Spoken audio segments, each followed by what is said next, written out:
اللہ یہ میرے ساتھ کیا ہو رہا ہے؟ اس دنیا میں سب سے بہترین شخص وہی ہے جس کو اس بات کی سمجھ آ جائے کہ میرا اللہ اس کائنات کی ہر چیز پر قادر ہے، میرا اللہ غفور الرحیم ہے۔ جس انسان کو یہ سمجھ آ گئی وہ انسان اس دنیا اور آخرت میں کامیاب ہے۔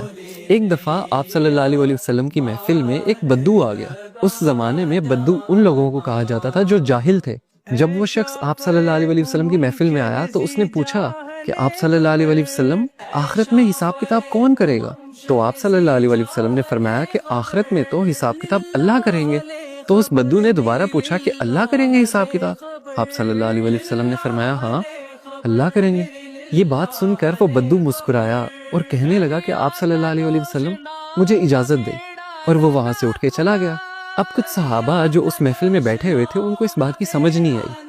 وہ اٹھے اور انہوں نے اس بدو کا پیچھا کیا اور اس سے جا کے پوچھا تم آپ صلی اللہ علیہ وسلم کی محفل میں آئے ہو، تم نے سوال کیا ہے کہ آخرت میں حساب کتاب کون کرے گا؟ آپ صلی اللہ علیہ وسلم نے تمہیں جواب دیا کہ اللہ کریں گے، تم مسکرا کے اٹھ کے کیوں آ گئے ہو؟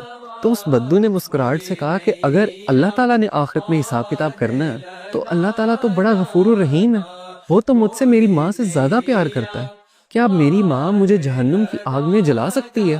جب میری ماں نہیں جلا سکتی تو وہ رحیم و کریم میرا مالک میرا اللہ مجھے کیسے جہنم کی آگ میں پھینک سکتا ہے؟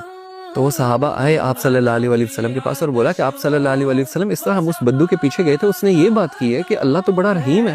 تو آپ صلی اللہ علیہ وسلم نے فرمایا کہ اگر اسے اللہ کی رحیمی پہ اتنا یقین ہے نا تو اللہ کبھی اس کو اپنی رحیمی سے مایوس کر نہیں سکتا، کیونکہ اللہ اپنے بندوں کے لیے بالکل ویسا ہے جیسا اس کا بندہ اس کے لیے گمان کرتا ہے۔ اگر اس کے بندے کو یہ یقین ہے کہ وہ بڑا رحیم ہے تو اللہ تعالیٰ اس کے لیے رحیم ہی ہے، اللہ تعالیٰ اس کو معاف ہی کرے گا۔